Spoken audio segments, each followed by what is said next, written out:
We have not successfully rolled back the frontiers of the state in Britain, only to see them reimposed at a European level, with the European superstate exercising a new dominance from Brussels. Certainly we want to see Europe more united and with a greater sense of common purpose. But it must be in a way which preserves the different traditions, parliamentary powers, and sense of national pride in one's own country. For these have been the source of Europe's vitality through the centuries. There, we're joined now by Lord Powell, who was Margaret Thatcher's foreign policy advisor and who had a key role in drafting the Bruges speech that we saw a clip of there. Welcome to the Daily Politics. How important is location when giving these sorts of keynote speeches? Well, it's important in a general sense. I think whether it's in the UK or whether it's abroad. It would be very hard for a Prime Minister, I think, to go abroad and offer concessions to Europe from abroad rather than at home, especially just ahead of a party conference in this country. So it does matter, and I find it a little hard to see how the present Prime Minister can make a speech of great substance about the Brexit negotiations abroad. She can say all the nice things, all the wonderful cooperation we shall have post-Brexit in security and anti-terrorism, climate change, and you name it.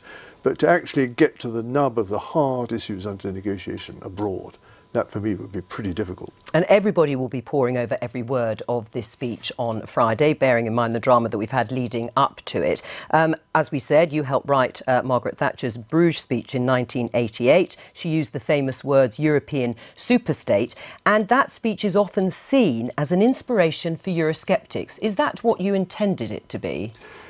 No, first of all, they didn't need an inspiration. Eurosceptics existed long before Margaret Thatcher, let alone long before the Bruges speech.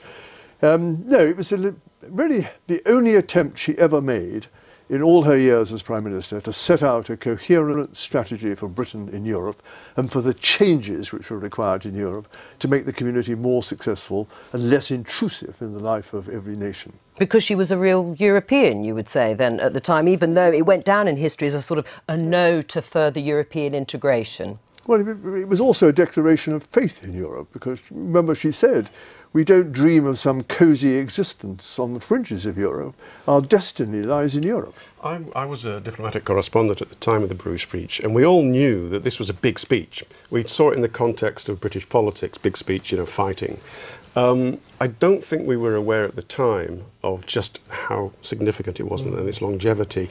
I don't get that feeling about Mrs May's speech. You don't think it will have that sort of impact? No, because I agree that I think she'll set out a direction of travel, but I still think it's too early. But it'll be the direction of travel. And the mood music is important, as you know, but I can't see the Florence speech being a Bruges speech. Do you agree with that? Because, of course, as we know from history, the Bruges speech did lead to a split, or you say existed anyway, but a further split in the Conservative Party. And, of course, we had Geoffrey Howe's resignation a few years later. Do you agree with Tim that this won't have the same impact? Yes, I certainly agree with that. I don't think it can possibly have the same impact.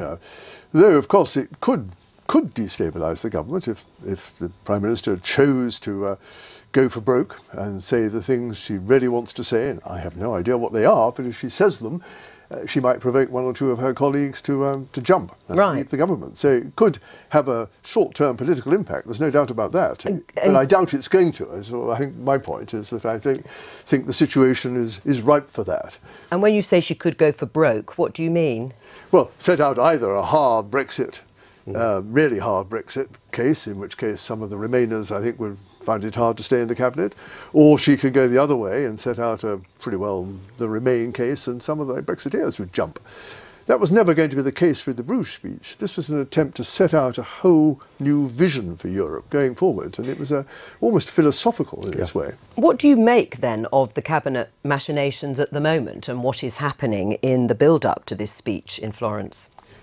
Well, quite clearly there are unresolved differences. I mean, I don't think that's a good thing, but they clearly exist. I have to say that I thought Boris Johnson's intervention was clearly a preemptive strike to get his side of the argument on the record, make it harder for the Prime Minister not to go along with a good part of that.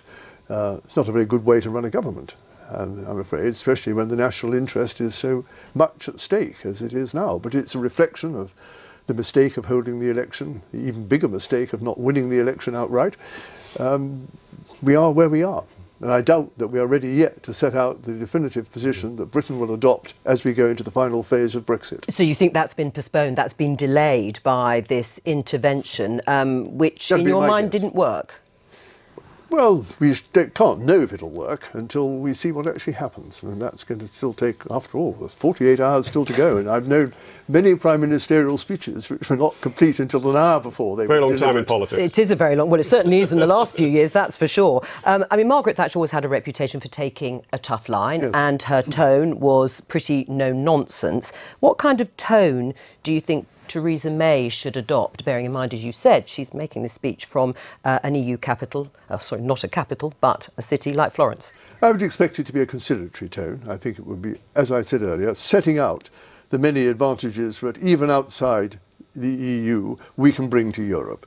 All the cooperation on the defence side, where we're stronger than anyone else, on the counter-terrorism, on many other areas of government policy. After all, it seems to me, actually, in a way, one reason for choosing Florence is it's a great reminder, given its history and the enormous culture, there's much more to Europe than the European Union. And a beautiful place to go, of course. Well, of course, no Prime Minister would ever go frivolous reasons like that. No, of course not, but I'm sure they'll enjoy it. Thank you very much for coming in. It made America realise that Britain was her real and true friend. When they were hard up against it and wanted something, and that no one else in Europe was. They're a weak lot, some of them in Europe, you know. Weak, feeble.